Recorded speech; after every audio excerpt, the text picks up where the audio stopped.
Fala pessoal, seja muito bem-vindo ao Casa Aberta, eu sou Alex Amaral. Hoje continuaremos falando sobre oração, por isso vamos ao que interessa.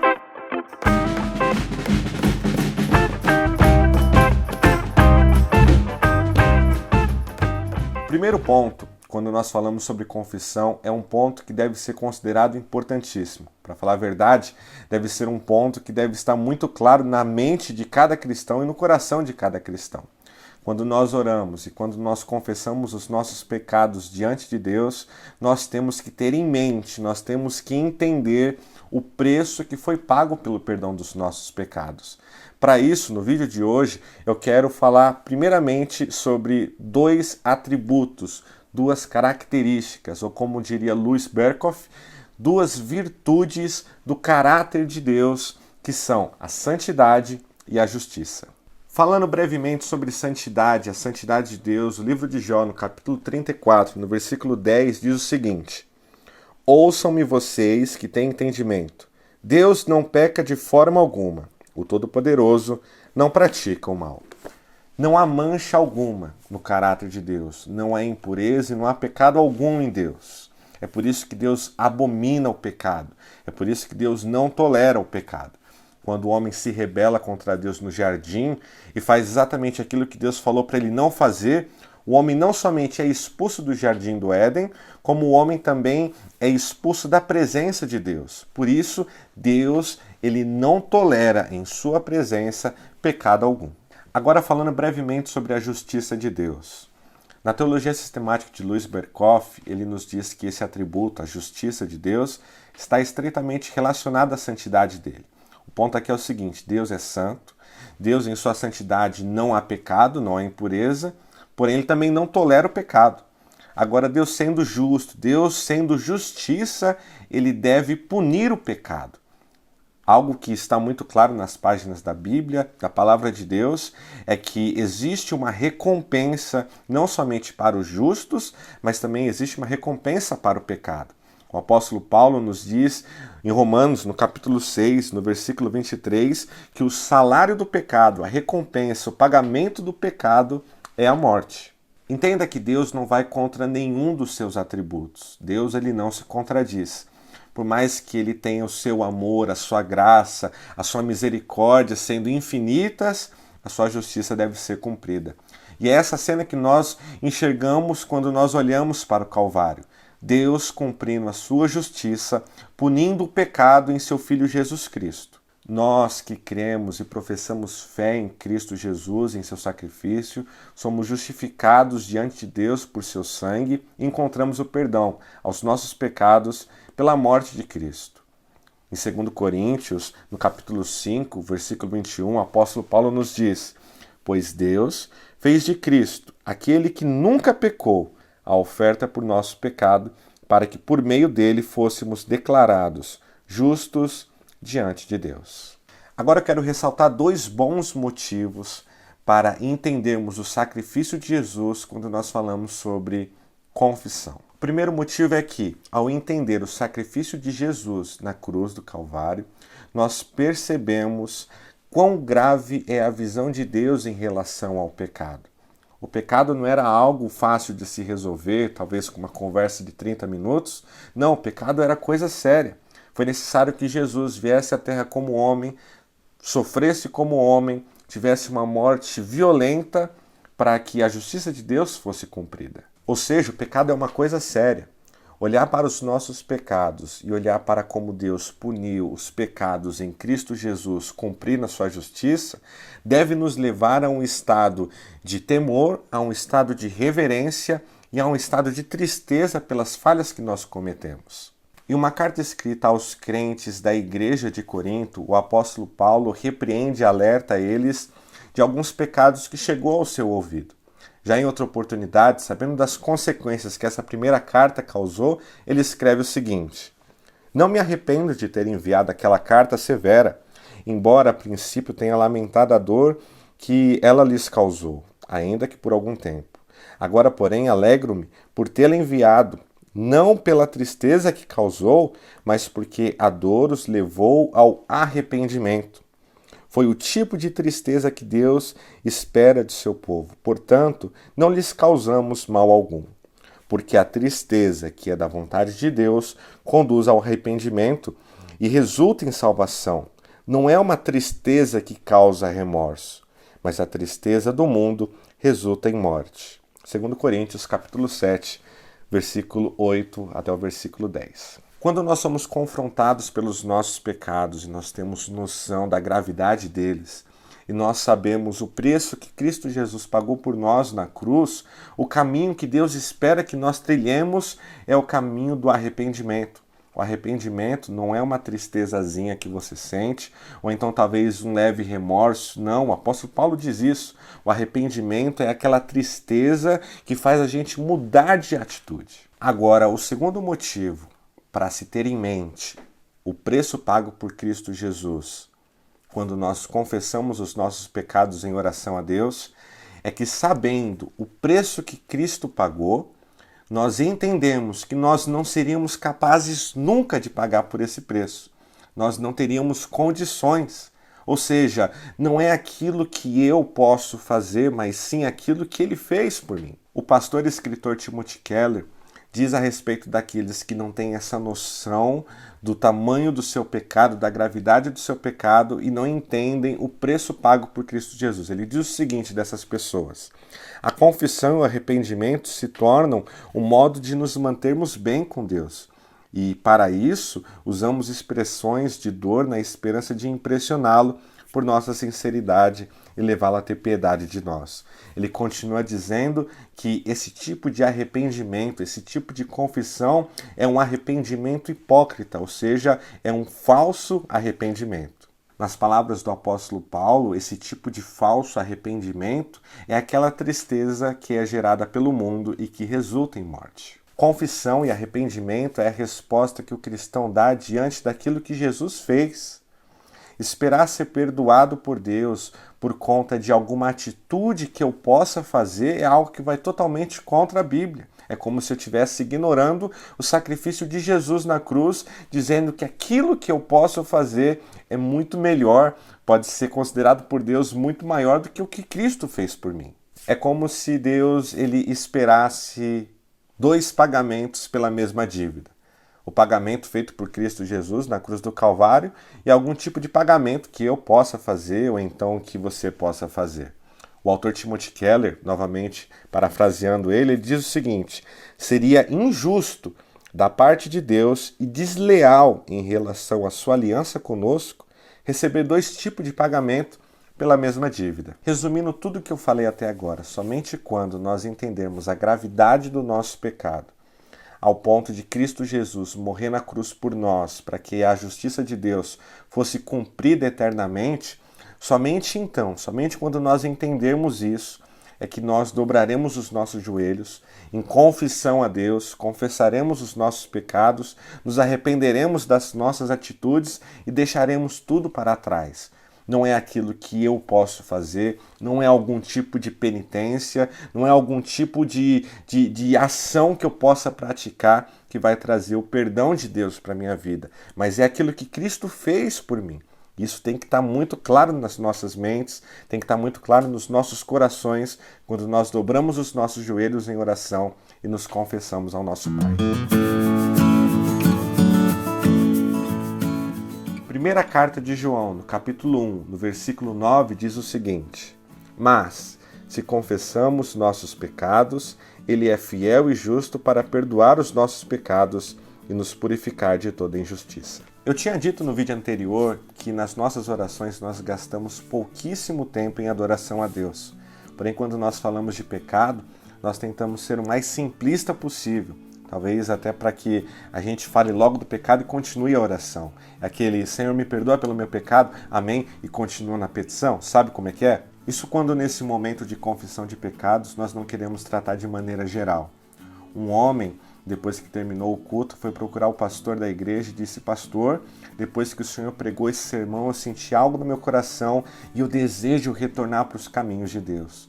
O pastor, ele falou sobre 1 João, no capítulo 1, no versículo 9, dizendo: olha, você tem um Deus que é justo e é fiel e que pode perdoar os seus pecados se você se confessar. Aquele homem que estava já quebrantado, com o coração já ali aquecido pelo Espírito de Deus, fechou os olhos na frente do pastor e não esperou nada mais. Começou a orar dizendo: Senhor, meu Deus e meu Pai, se fizemos algo de errado... Então o pastor interrompeu aquele homem e falou: peraí, não me coloque no seu pecado não, eu não tenho nada a ver com isso. Não diga se, porque você é um pecador. E não diga nós, assuma o erro, você pecou, você tem que assumir esse erro, você deve se confessar diante de Deus. É claro que o pastor dessa história também tinha os seus pecados. Também é claro que Jesus ensina aos seus discípulos a orarem pedindo: Pai, perdoa as nossas ofensas. Mas o que eu quero que você reflita nessa historinha breve e simples é que Deus ele espera de nós que nós venhamos admitir os nossos pecados, os nossos erros e nomeá-los, assumir aquilo que a gente fez. Esse boleto quem paga é você, diz o pastor Anderson Silva. Agora, não é interessante quando nós pedimos, sei lá, um carro, nós falamos: Deus, eu quero um carro de tal marca, de tal modelo, a gente fala da motorização, fala do ar-condicionado, fala do banco de couro, mas quando nós falamos de pecado, a gente procura ser o mais simplista possível, ou então a gente tenta se justificar diante de Deus, sabe, como: Deus, eu não queria, o Senhor sabe, mas a gente não consegue assumir isso diante dele. É bem verdade que Deus ele conhece tudo, é bem verdade que Deus sabe tudo aquilo que nós fazemos. O salmista diz que antes da palavra chegar à nossa boca, Deus já sabe aquilo que nós vamos falar. Porém, cabe a nós confessarmos. Confessar é admitir. E vou além. Warren Wiersbe diz o seguinte: é muito mais do que simplesmente admitir o pecado. Na verdade, o termo significa dizer algo sobre. Confessar um pecado é dizer sobre ele a mesma coisa que Deus diria sobre tal transgressão. Confessar é você ser honesto com Deus e ser honesto consigo mesmo. Utilizando mais uma citação aqui de um autor muito importante, muito famoso, que teve um livro recentemente lançado pela Thomas Nelson Brasil, o livro Como Orar, o escritor britânico C.S. Lewis, ele diz algo interessantíssimo sobre isso. Escuta só. É essencial utilizar palavras comuns, simples e conhecidas que usaríamos com qualquer outra pessoa. Com isso, me refiro a palavras tais como roubo, fornicação e ódio, em vez de imprecisões como: eu não tive a intenção de ser desonesto, tentando justificar o erro do roubo, né? Ou ele continua falando: eu era só um rapaz, ou perdi a cabeça. Quando a pessoa está com muita raiva, com ódio no coração, ela fala: eu perdi a cabeça. Ele continua dizendo: acredito que essa atitude de enfrentar com sobriedade aquilo de que já temos consciência e colocá-lo diante de Deus sem desculpas, de pedir com sinceridade seu perdão e graça e de decidir fazer todo o possível para melhorar, seja a única maneira pela qual podemos conhecer o erro fatal que está sempre diante de nós, em vez de apenas procurar ser perfeitos para nosso cônjuge ou para nos tornar melhores chefes ou empregados. A confissão exige de nós especificação, exige que você nomeie o seu pecado. Se é roubo, é roubo. Se é mentira, é mentira. Muitas das vezes, quando nós procuramos confessar os nossos pecados a Deus, nós tentamos nos justificar daquilo que nós estamos fazendo de errado. É como se você tentasse convencer a Deus com as suas palavras que aquilo que você fez talvez não é tão grave. Ou então, se olhar por um outro prisma, por um outro lado, não é tudo aquilo que as pessoas estão falando. Confessar é você ser sincero consigo mesmo, é você ser sincero com Deus, e quando envolve outra pessoa, quando você confessa o seu pecado, o pecado que você cometeu contra um amigo, contra um conhecido, contra um familiar, isso também é ser sincero com a outra pessoa, entenda isso. E ainda falando sobre literatura, sobre livros, no seu mais recente livro, o pastor Iago Martins, que também é apresentador do canal Dois Dedos de Teologia aqui no YouTube, ele fala sobre pecados aceitáveis. Esse é o título do livro. Ele enumera vários pecados no decorrer dos capítulos que as pessoas às vezes consideram como nada, como se fosse algo banal, como se fosse algo comum na nossa cultura. Ele fala sobre atraso, ele fala sobre preguiça, sobre fofoca, sobre gula, sobre palavrões, sobre aquela pessoa que é viciada em trabalhar, também é um pecado, e tantas outras coisas. A questão é que nós tentamos abafar o pecado, sabe, suavizar como se não fosse aquilo mesmo. A gente tenta colocar aquele cobertor, como que o pessoal faz nos filmes, para abafar o fogo. A gente tenta fazer isso com o pecado. Quando nós oramos, nós tentamos nos justificar diante de Deus. É difícil a gente falar, eu fiz isso. Deus me perdoa por causa disso. Me perdoa porque meu coração é assim. É muito difícil as pessoas reconhecerem aquilo que elas fazem. Talvez isso pode ser uma espécie de vergonha, ou até mesmo o coração dela que é enganoso e quer tentar ludibriar a mente dela. Mas cabe a nós, sim, reconhecermos os nossos pecados, confessar esses pecados diante de Deus, se arrepender dessas falhas, desses pecados, dessas impurezas e abandoná-los. D.C. Riley diz que o primeiro passo para quem quer atingir um elevado padrão de santidade é perceber plenamente a pecaminosidade do pecado. Se você continua fazendo essa oração, sabe, bem simplista, como se o pecado não fosse nada, a sua vida vai continuar sendo essa vida superficial com Deus. A gente tende a tentar colocar o cobertor em cima do fogo, a gente tende a menosprezar a gravidade do pecado, a falar que o pecado é coisa simples. Não, ninguém nem liga, as pessoas não ligam. Por que Deus ligaria? Por que Deus se importaria? Não existe uma defesa de pecadinho ou pecadão. Qualquer pecado contra a santidade de Deus é uma ofensa a Ele. E é punível com morte, a morte de Cristo Jesus na cruz. Isso foi por mim, foi por você. Eu não poderia fazer nada, você não poderia fazer nada. A questão é que nós precisamos entender a gravidade do nosso pecado a ponto de Cristo Jesus ter morrido por nós.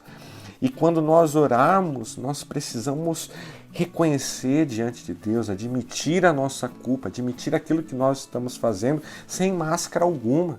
Eu já disse aqui, você vai continuar vivendo essa vida superficial com Deus enquanto você continuar fazendo essas orações superficiais. Eu não estou falando aqui de carro, de casa, de dinheiro, de barras de ouro que valem mais do que dinheiro, não. Eu também não estou falando aqui daquelas experiências malucas que às vezes a gente vê no YouTube. Eu estou falando de vida de verdade com Deus. Sabe aquela pessoa que você enxerga nos atos dela, na fala dela, no modo que ela age com as pessoas, no modo que ela trata as pessoas, você fala assim, esse é um homem de Deus, essa é uma mulher de Deus. É isso que eu estou falando, é uma vida que acaba sendo um outdoor para o mundo, um outdoor para as outras pessoas. Só quando nós reconhecemos de verdade, quando nós entendemos a gravidade do nosso pecado, reconhecer esse pecado diante de Deus, confessar esse pecado diante de Deus e abandonar tudo isso, somente assim nós vamos viver uma vida digna dos padrões que a Bíblia nos mostra. Confessar é admitir, confessar é você falar para Deus aquilo que Deus falaria sobre a sua transgressão. Confissão é você reconhecer a gravidade do seu pecado, por menor que seja. Talvez as pessoas não dão nada, isso daí nem é pecado, mas é pecado, diante de Deus é pecado. Deus vê como pecado, então nós também devemos ver como pecado. Por isso que cabe a nós meditarmos na palavra de Deus, que é o holofote que ilumina as nossas escuridões aqui internas, que mostra os nossos pecados, que joga na nossa cara aquilo que nós estamos fazendo de errado. Cabe a mim, cabe a você, dobrar os nossos joelhos e confessar aquilo que nós estamos fazendo. Não somente falar do que estamos fazendo, mas também abandonar. Isso é arrependimento. Para encerrar esse vídeo, acredito que já tenha ficado muito longo, eu quero deixar aqui que Provérbios, no capítulo 28, no versículo 13, diz: quem oculta seus pecados não prospera. Quem os confessa e os abandona recebe misericórdia. Saiba que Deus, Ele está pronto para te perdoar. Seja aquilo que você tenha feito, confesse ao Senhor. Ele é fiel, Ele é justo e Ele te perdoa. Essa é uma certeza que nós temos quando nós nos deparamos com a palavra dele. Que o Senhor Jesus, Ele te abençoe e te guarde. Até o próximo vídeo.